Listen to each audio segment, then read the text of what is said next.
മത്സ്യഫെഡിന്റെ മികവ് 2025 വിദ്യാഭ്യാസ അവാർഡ് വിതരണത്തിന്റെ സംസ്ഥാനതല ഉദ്ഘാടനം നിർവഹിക്കുകയായിരുന്നു ഫിഷറീസ് സാംസ്കാരിക യുവജനകാര്യ മന്ത്രി സജി ചെറിയാൻ. മത്സ്യത്തൊഴിലാളികളുടെ മക്കൾക്ക് പഠനകാര്യത്തിൽ സാമ്പത്തിക ബുദ്ധിമുട്ട് വരാൻ അനുവദിക്കില്ല.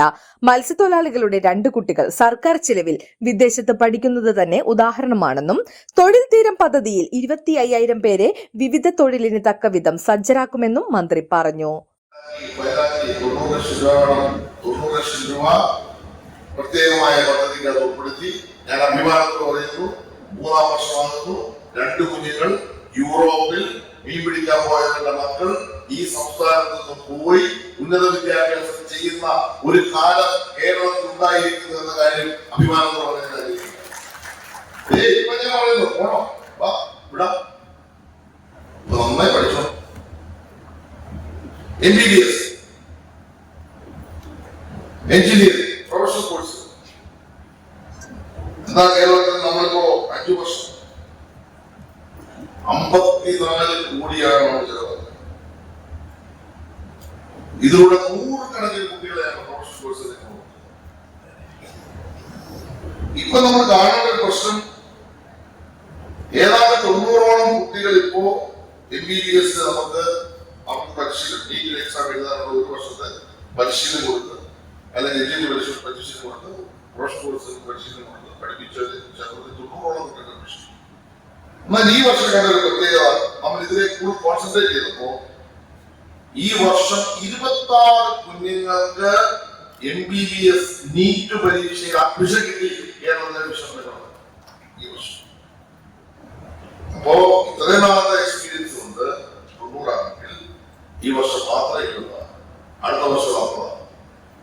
ഞങ്ങളുടെ തീരങ്ങളിൽ ഇങ്ങനെ ഡോക്ടർമാർ കൊണ്ട് സ്റ്റെതസ്കോപ്പുമായി തീരത്തിന്റെ മക്കൾ നല്ല എഞ്ചിനീയർമാരായ നല്ല കെട്ടിടങ്ങൾ, നല്ല റോഡുകൾ പണിയിട്ട്, തീരത്തിന്റെ മക്കൾ ശാസ്ത്രജ്ഞന്മാരെ വളരട്ടെ, തീരത്തിന്റെ മക്കൾ കപ്പൽ ഉണ്ടാക്കട്ടെ, ബോട്ട് നിർമ്മിക്കട്ടെ, തീരത്തിന്റെ മക്കൾ കായിക രംഗത്ത് ഉയരട്ടെ. എന്താണ് വേണ്ടത്? അടിസ്ഥാന സൗകര്യങ്ങളെല്ലാം. ഒന്ന്, പഠനം സമ്പൂർണമായി സത്യം. 2, അതിന്റെ ഫലമായി 10 ടെക്നിക്കൽ സ്കൂൾ. ഞാൻ മന്ത്രിയായ ശേഷം 10 ടെക്നിക്കൽ സ്കൂളുകളിൽ 4 എണ്ണം ഉന്നത നിലവാരത്തിലേക്ക് മാറി. 4 ഇനി 6 എണ്ണം ഈ വർഷം ഉന്നത നിലവാരത്തിലേക്ക് മാറ്റാൻ പണം മാറ്റി വെച്ചു കഴിഞ്ഞു. ഇപ്പൊ 15 കോടി ഷെയ്ഖ്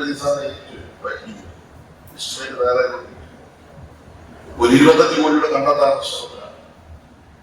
അതുകൂടെ കിട്ടിയ 40 കോടി. മത്സ്യത്തൊഴിലാളികൾക്കായി ഏതൊരു പദ്ധതി ആവിഷ്കരിച്ചാലും അതാദ്യം വൈപ്പിൻകരയുടേതെന്ന് ആവശ്യപ്പെടുന്ന ഒരു MLA യാണ് വൈപ്പിൻകരയുടേതെന്ന് മന്ത്രി കൂട്ടിച്ചേർത്തു. കഷ്ടപ്പാടു നിറഞ്ഞ മത്സ്യബന്ധനം പരമ്പരാഗതമായ രീതിയിൽ തുടരുന്നത് അവസാനിപ്പിക്കേണ്ടിയിരിക്കുന്നു. കൂടുതൽ വികസിതമായ രീതിയിൽ തൊഴിൽ അഭ്യസിപ്പിക്കണം.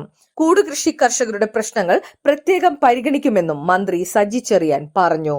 SSLCക്കും 80ഉം +2-ന് 23 അടക്കം മൊത്തം 103 കുട്ടികളാണ് ജില്ലയിൽ 3000 രൂപയും സ്മരണികയും അടങ്ങുന്ന മികവ് പുരസ്കാര ജേതാക്കൾ.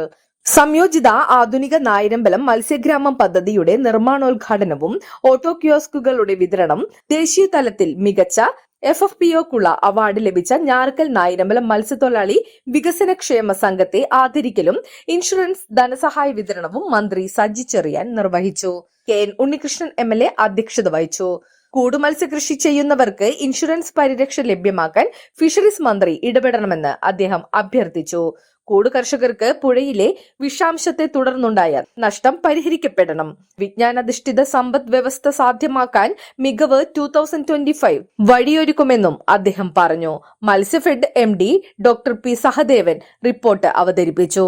ബ്ലോക്ക് പഞ്ചായത്ത് പ്രസിഡന്റ് തുളസി സോമൻ, മത്സ്യഫെഡ് ചെയർമാൻ T മനോഹരൻ, ഭരണസമിതി അംഗം T രഘുവരൻ, ജില്ലാ മാനേജർ സുനിത KS എന്നിവർ സംസാരിച്ചു. Mulavukad panchayat president VS Akbar, Kuzhuppilly president president KS Nibin, block അംഗം ശാന്തിനി പ്രസാദ്, പഞ്ചായത്ത് അംഗം ഷൈബി ഗോപാലകൃഷ്ണൻ, മത്സ്യഫെഡ് ഭരണസമിതി അംഗങ്ങളായ PB ഫ്രാൻസിസ്, ലത ഉണ്ണിരാജ്, ഫിഷറീസ് ഉദ്യോഗസ്ഥരായ മാജ ജോസ്, ജയശ്രീ S, മത്സ്യത്തൊഴിലാളി യൂണിയൻ ജില്ലാ സെക്രട്ടറി യേശുദാസ് പറപ്പിള്ളി, മത്സ്യത്തൊഴിലാളി ഫെഡറേഷൻ ജില്ലാ പ്രസിഡന്റ് PJ കുശൻ, കേരള പ്രദേശ് മത്സ്യത്തൊഴിലാളി സംഘം ജില്ലാ സെക്രട്ടറി സതീശൻ NM എന്നിവർ സന്നിഹിതരായി.